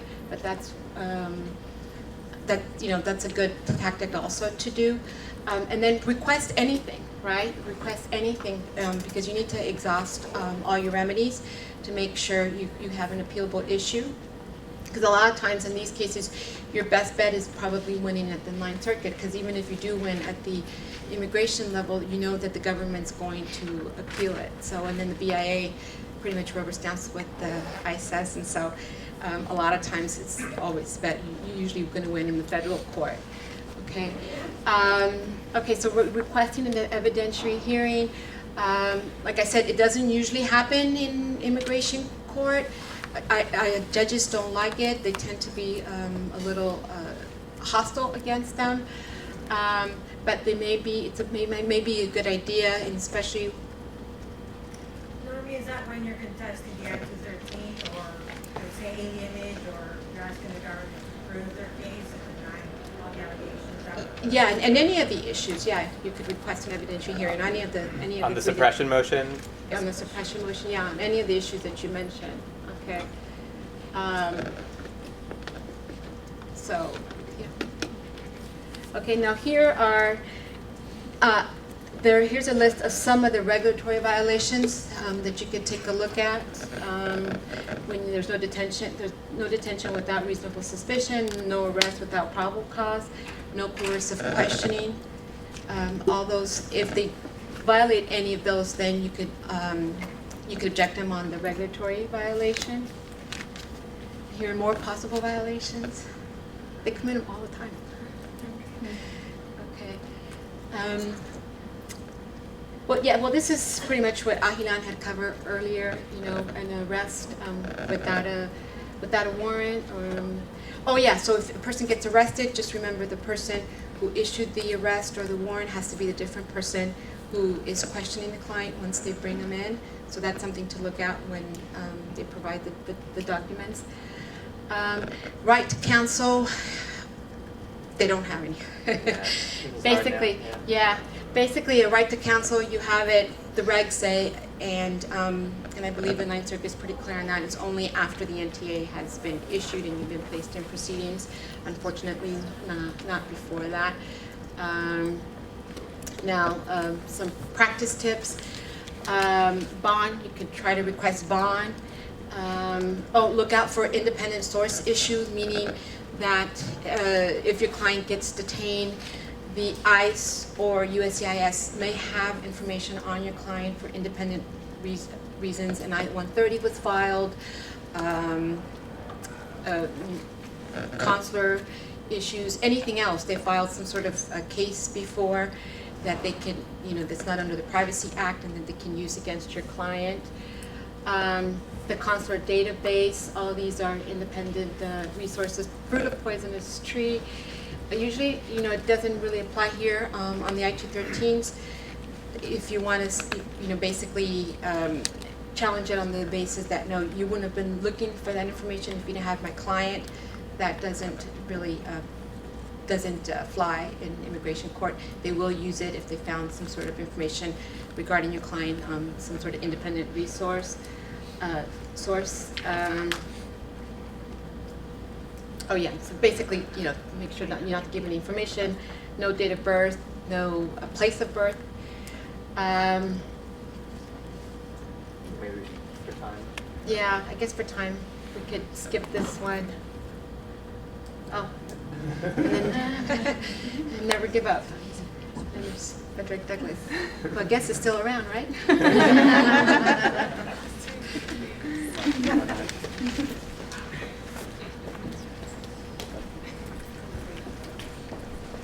Hi, everybody. First, with respect to your question about the FOIA, we should be making FOIA requests routinely in every one of these cases, because the key to stopping this is information. And it's a win-win situation for us. Either they had rules which they didn't follow, or they have rules which express what ought to be done. But we have a lot to learn from all of that. We can stop this stuff. I was in court last Friday in Seattle as one of the lawyers on behalf of the young man who's DACA. And this is not the 5,000 new agents or whatever the number is going to be. These were experienced agents. And the young man who was arrested and detained, they had zero information that pointed to him being illegally in the country. All they had was his skin color and a tattoo. That has nothing to do with gangs. And they brought him in despite the fact that he's DACA, despite the fact that he protested that he had work permit, and they actually had the work permit, which should have released him. And instead what they did was all the things that you've heard, including coercive testimony, including racial profiling. But the key to doing this is we've got to talk to each other. We cannot be put into individual cases where we don't see the patterns emerging. And every time there is a violation, a constitutional violation, we've got to tell each other about it so that we can build, as Ahilan said, a case about pattern and practice. How do you establish pattern and practice? Well, the way I think about it sometimes is you do it vertically and you do it horizontally. You you capture as many incidents as take place with respect to the constitutional violations. And you have so much to do. You have so much to do. But cataloging those violations along the lines that were laid out here and actually keeping grids, and we should be talking about databases, not just for Southern California and not just for California, but across the country. But cataloging those violations demonstrate that there is a failure to train and a failure to implement. And with 5,000 or thousands of new agents coming on, we're going to see those sorts of violations repeatedly. The second way I think you show pattern in practice is that you don't focus just on the individual agent who is acting unconstitutionally. Who else was in his presence? Because if there are other agents who are part of it, and those agents don't speak up and say you're acting improperly. That's what we used in the Raids cases going all the way back to the 70s, quite honestly. That's what we used in cases like Orantes involving coerced individuals who sought asylum. That's what we've used in other cases to demonstrate that, look, it must be the custom here because nobody said no. And so you need to have eyes and ears with respect to the raids that are taking place that focus not just on the individual and the agent who is talking to that individual, but the whole picture, so that you're demonstrating that everyone thinks this is kosher. Everyone thinks that this is correct sort of behavior. Now, what are the sort of violations that we're looking for? And what's the objective here? The objective here is to get this out of these courts and get this into federal courts. We saw that with the travel bans that took place. The sorts of violations that we're looking for that I think are going to be most prevalent is first racial profiling. We've got to be asking questions how they talk and select individuals for their questioning and detention in the first place. That's why we have to be working very closely with the organizers that are also part of this network. We need them and they need us in terms of observing what's going on. But when they say, as you said a moment ago, citizens here and LPRs here and others here, what does it tell you? It tells you they don't know who's in there, that they have no individualized suspicion whatsoever. The individual, Daniel, who I'm representing, they didn't have a clue as to why they were going after him, but they were plainly detaining him in the first place. So we've got to be thinking in advance, how are they selecting people for the arrest and the detention? And you've got to look for the sorts of racially motivated assumptions that are activating the questions. And when a second rule that I find in these situations, and again, I think this is going to increase with the new officers who are coming on board, is they're not patient individuals. They're not individuals who are comfortable with individuals asserting their rights. They're not comfortable. They got upset with Daniel because he kept saying I had a work permit. They got upset with Daniel because he kept saying he wasn't a gang member. That's when they start to blow it. That's when they start to lose the pretense of whatever training or whatever rules that they have. And we've got to document, again, not just what's happening in an individual situation, but the whole scene across the board.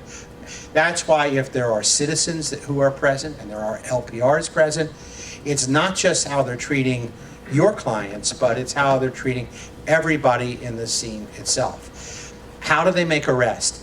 How do they decide what the detention is? Those also are part of the focal points in terms of building the case itself. And they will make these sorts of mistakes with respect to the individuals because they're not just going to be going to places where there is only individuals who are undocumented. And we have to see how they treat everybody in the scene. And again, you've got to work with others there who serve as witnesses, and you can put down those reports so that we can take a look with you at what the big picture is. I want to say one other thing, and that is, how do you get people out of detention in addition to the procedures that are here? It's a very difficult process to get people out once they're in the immigration system, and I'm supposing that that's going to get even more difficult. But there is a way to get individuals out through the federal courts. We file this afternoon a habeas on behalf of an individual in federal court. But it is a very delicate sort of request in terms of maintaining a jurisdiction of a federal court. The basic rule is you have to move fast. You have to move very fast, ideally before the NTA is issued. But even if it's issued, you don't lose that right, but you have to be careful not to plunge into the immigration court and to keep separate the question of arrest and detention from the actual removal proceedings itself. If your habeas or if your action appears to be dealing with the removal proceedings, the federal court's not going to hold on to the case. I have papers that I'm glad to circulate you all with respect to it, but that's another way of breaking this up. But again, I think we can put together some class action cases that will address the sorts of violations we're talking about. This circuit, more than any other circuit, has more sensitive, sensible sorts of standing requirements once you can show that these pattern and practices actually emerge. But the key is to looking for racial insensitivity. The key is looking for coercive actions. The key is to looking how individuals who are not undocumented are treated. The key is to looking for the way they speak and treat other individuals. I think it's important after the next set of raids start happening that we have another meeting like this or some sort of group like this so that we can collect information like this. But I think we should, there's that statement said, I think we should go into this recognizing that they're not going to adhere to what the constitutional principles are. And if we do our job in terms of documenting it, we can file the sort of cases that will expose that, open that up, and actually put some injunctions in front of them in terms of the way they go forward. Once we're in civil court, once we're in federal court, then we can take the discovery and we don't have to beg for the subpoenas. And that's the key, right? That's the key in terms of being able to question them and the key in terms of being able to get the documentation. And that's why it's so critical that you make those sorts of requests, and that's why it's so critical that we get a foothold in these cases so that we actually can go on the offensive in terms of exploring the failures of the training and the failures of them to adhere to these ways. I think now we have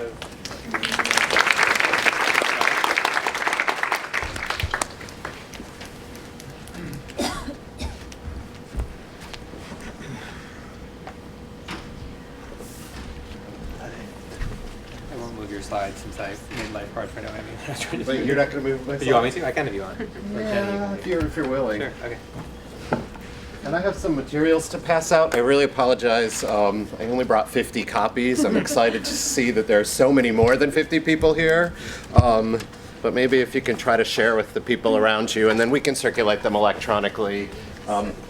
And/or you can email me and I can send them to you. The first is just a copy of the PowerPoint that I'm going to do. The second is a summary that we put together at NILC of the raids that occurred, the so-called Operation Crosscheck raids of 2 weeks ago.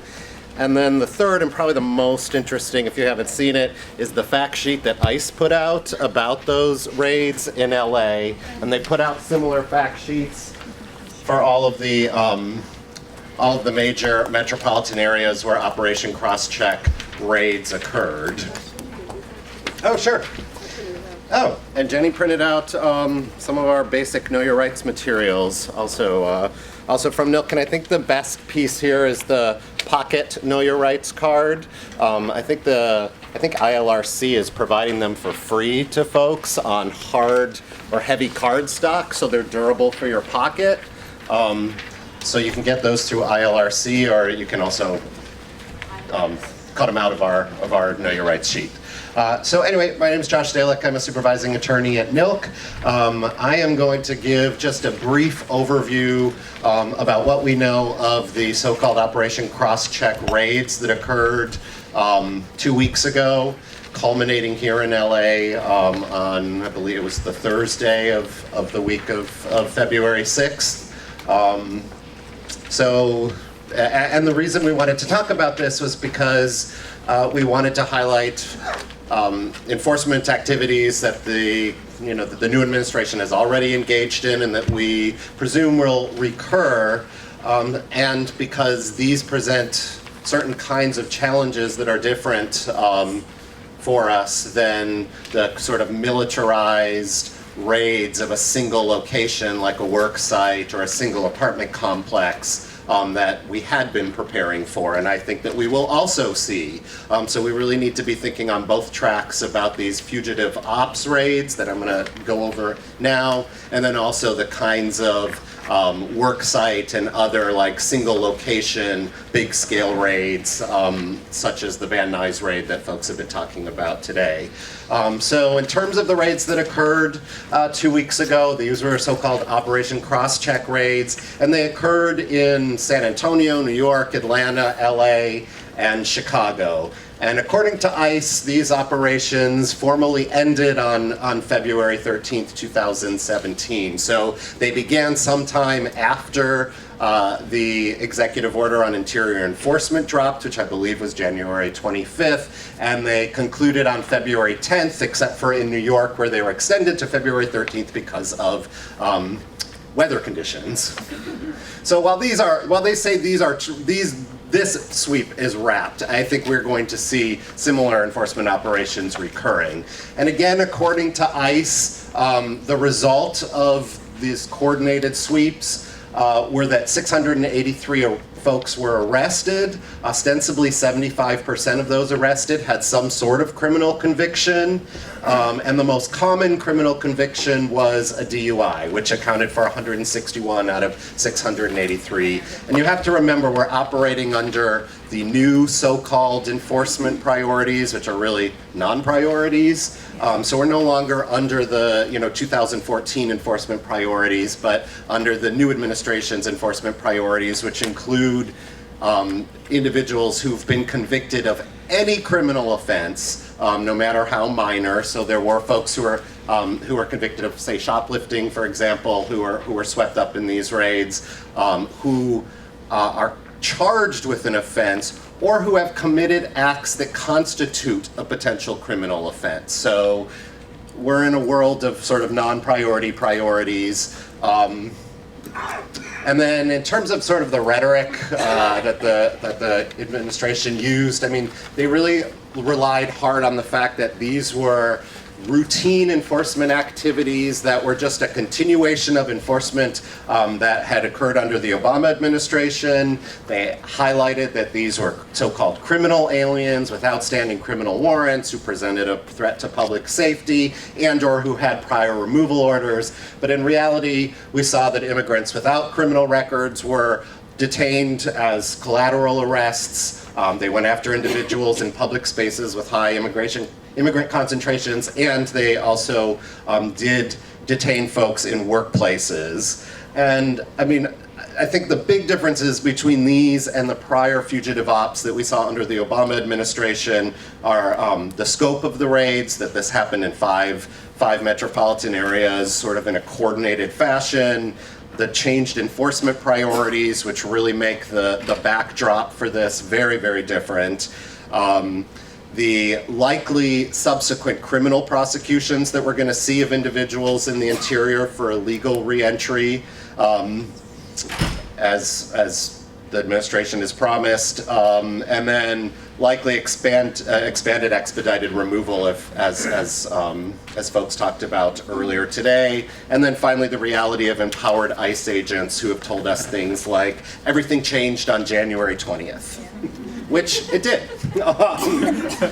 In terms of the tactics that were employed, the majority of the individuals who were detained were arrested at their home. There were a smaller number of arrests at workplaces. We saw the use of mobile biometric units, meaning mobile fingerprinting units. And while we received numerous reports of roadway checkpoints, we've only really been able to confirm one of those, which was in Texas. And then we received numerous other reports of dragnet tactics, but we could not confirm them, including random ID checks, including on public transportation. I mean, understandably, these sweeps have resulted in a chilling effect, which is indeed probably part of their intent, which led to several reports of ICE activity, particularly in terms of random ID checks as well as ICE on public transportation, that we ultimately couldn't confirm. And in fact, we're able to disconfirm several in the wake of the raids. We did hear from a credible source that ICE had boarded a bus here in Los Angeles, but the details of that remain unclear. We haven't been able to confirm that. Maybe there are other folks in the room who are aware.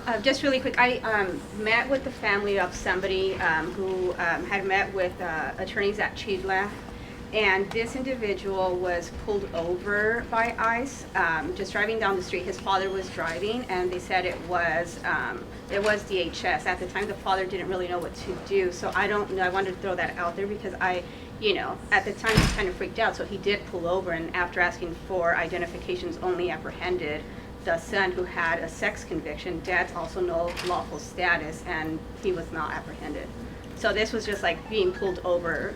So they pulled him over, but didn't detain the dad, only the son, based presumably on the sex crime. Prior conviction. And Jenny, it sounds like ACLU, similar to NILC, has been fielding reports of enforcement activity, and like us, we've been trying to confirm or disconfirm. And I don't know if you've been able to confirm any other roadside stops or random ID checks or public transit oriented enforcement on public transit. Yeah, there was not in the LA area, but there have been some in San Diego that have been confirmed. Where one a few weeks ago, I think, where somebody was stopped in a checkpoint. Like a roadside checkpoint, a lot of cars were stopped in this one area, and they were all asked for IDs. And in one particular case, the person showed their AB60 driver's license. That then became the basis to hold them, and they actually held, it was either CHP or the San Diego sheriff. They held them for about 45 minutes, all of the people that were stopped, until CBP could get there, and they were immediately taken into custody and just literally driven across the border in that same moment. So yeah, we are getting a lot of these reports. And we'll want to be sharing and compiling this sort of information. I mean, especially facts like the use of the AB60 license as the pretext to hold somebody. I mean, really a worrisome development. But I mean, part of the function of the RAIDS Rapid Response Network, as we've been talking about today, is to start compiling this kind of information so we can start looking for patterns and practices and share information with the field about about what's happening, especially in this time, as we saw in the wake of these cross-check sweeps. Where there's so, inciting so much panic in the community, and folks are calling, when they see any kind of law enforcement. I think what's happened is we've seen some of the cases that were reported as potential ICE activity turned out to be local law enforcement as opposed to immigration enforcement. But I think this is a result, of the understandable chilling effect that the raids have had. What, if anything, can we do about the fact of ICE agents either dressing in ways to confuse people to think that they're police, or actually actively, lying and saying that they're police doing some sort of investigation? Well, I don't know if Mike wants to talk about, I know there's a sign-on letter that ACLU is heading up, and that I think Mike is point on that addresses these sorts of ruses that ICE has been engaged in. Yeah, it's a great question, and something that I know Jenny and many other people have been seeing increasingly. Hold on up, Mike.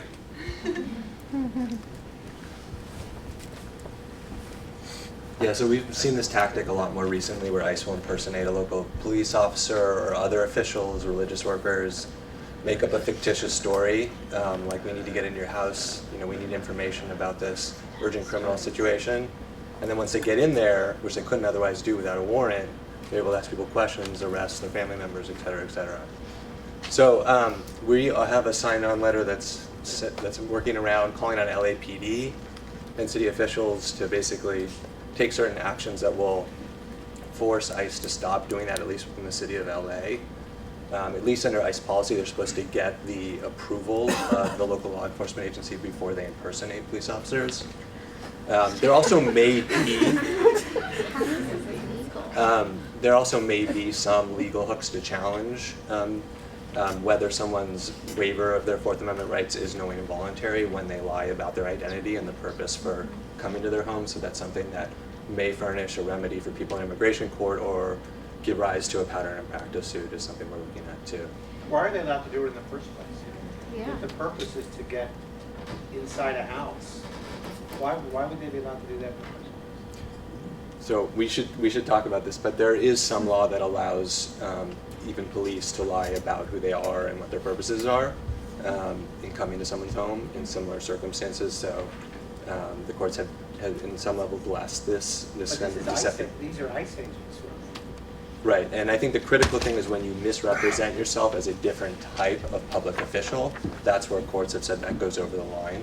And so this exact fact pattern we're seeing where they're presenting themselves as a police agent doing criminal investigative work is the thing that could give rise to a legal claim. So I don't want find to. it, let's get it.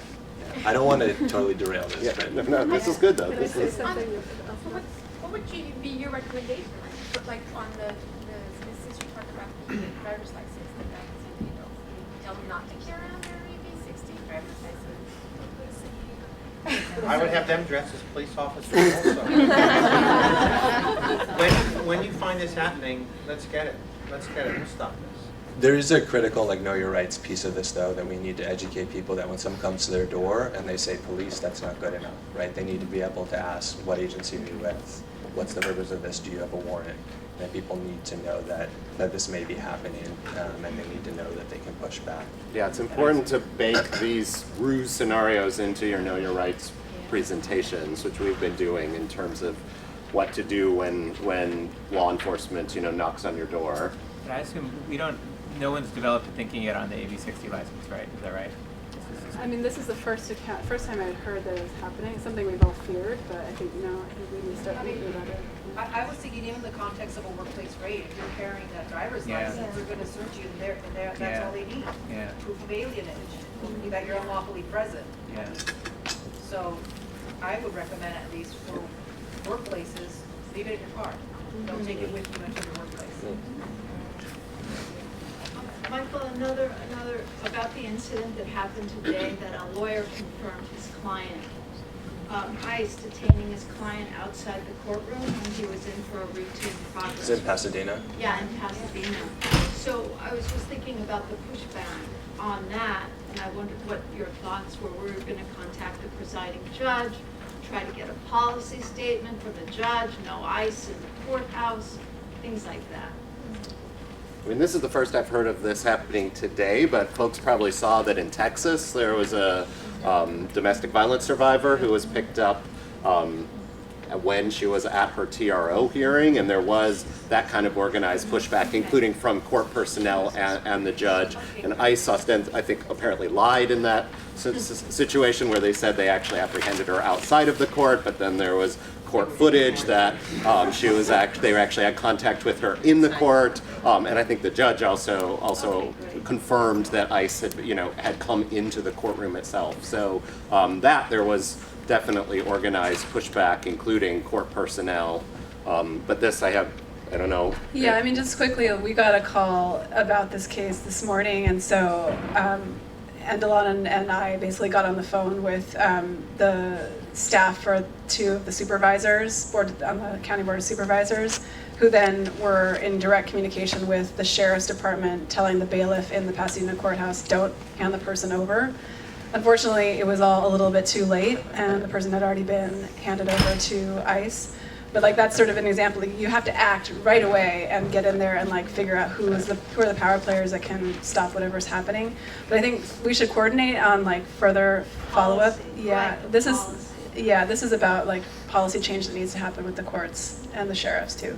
What about the safe zone? Do you mean the sensitive locations memo? I think it was courthouse abrogated this morning, right?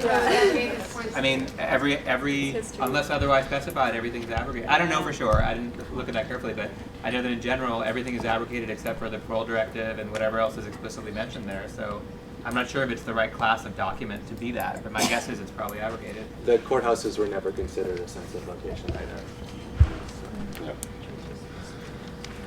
I'm sorry, but what is the constitutionality of the roadway checkpoint, or in the situation that Elizabeth described, what authority did DHS have to pull over a vehicle? Well, I assume there was a pretext for the pullover, but I don't know. I don't know the facts of the I situation. mean, because it was just DHS, it wasn't like police pulling them over, but because Dad, is afraid, he pulls over. But was it wasn't in the context of a checkpoint? No, it wasn't. Can I? Yeah. So, I just, one thing about fugitive operations is that the kind of sweeps that we saw a few weeks ago were commonplace under Obama.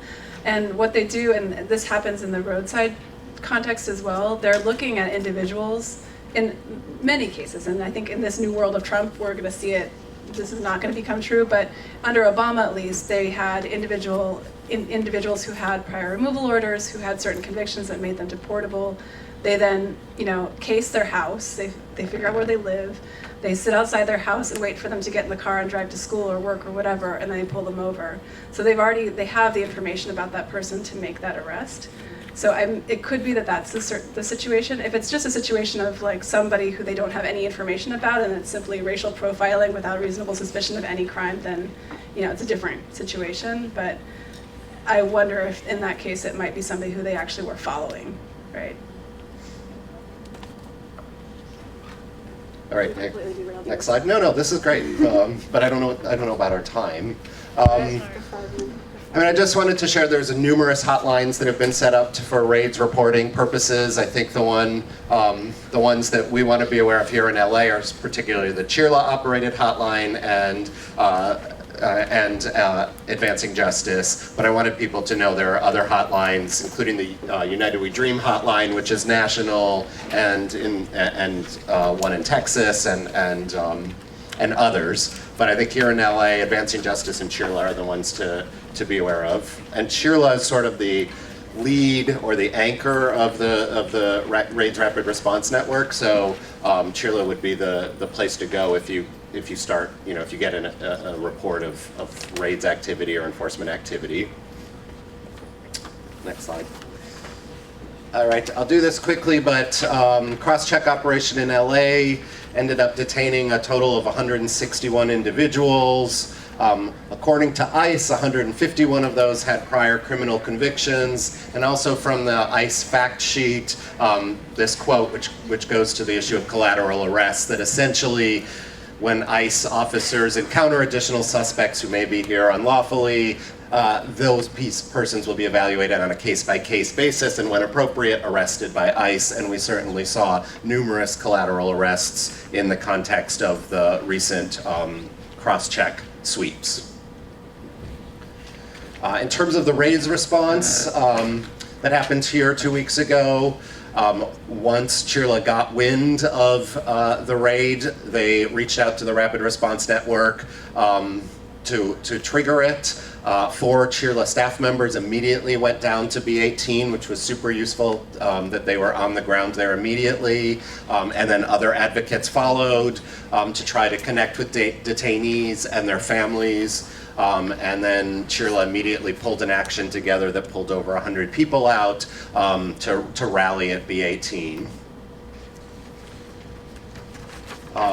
Some of the challenges that we saw, and I was not on the ground there, so folks in the room who were should add to this, but CHIRLA advocates were not allowed to speak to detainees unless they had the person's name, and they reported seeing buses leaving as they were arriving, and CHIRLA got there first, and so it seems like people were deported very quickly or may have been taken to a detention center.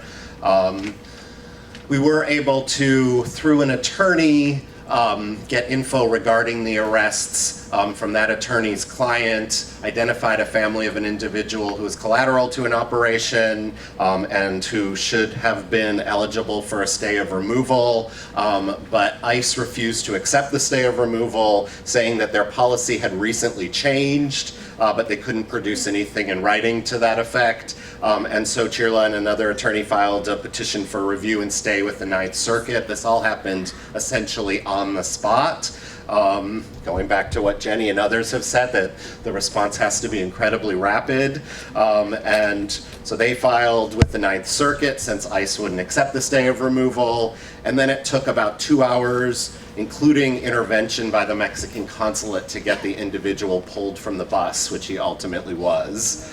So that was a success, but also, a warning in terms of ICE's, ICE agents' refusal to accept the stay.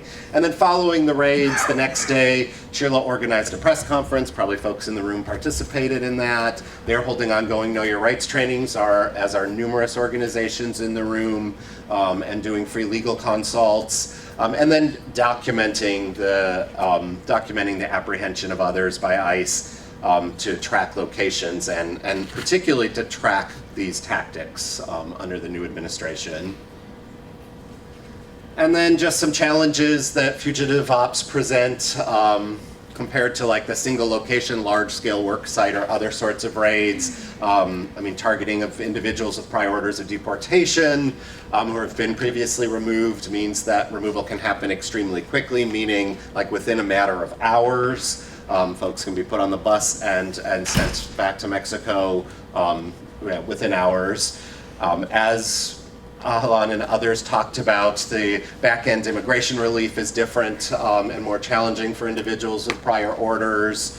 We know the administration has said they are going to step up criminal prosecutions for illegal reentry after deportation. So I think we can expect to see subsequent criminal prosecutions, probably at a higher rate than we have. And then just the wide-scale panic that resulted in communities and that led to all of these reports of enforcement that may or may not be accurate and at least in some cases involve local law enforcement as opposed to ICE. So I think I'll stop there. I did have, for those of you who have a copy of the PowerPoint, I did include information about the Austin raids in response, just because Austin has created their own raids rapid response network, and I thought it was interesting to look at how theirs differed from ours. The main point there to highlight is that it's really AILA, I think, that's sort of coordinating that effort. And this was the place, Austin, where we were able to confirm a roadside checkpoint. And part of the reason we were able to confirm it was through the members of the Raids Rapid Response Network there. So pushback on the criminal prosecutions, that targeted the DA's office, the local district attorneys? I think it'd be U.S. attorney. It would U.S. be, attorney. Yep. And that's- So we're going to have far less political sway with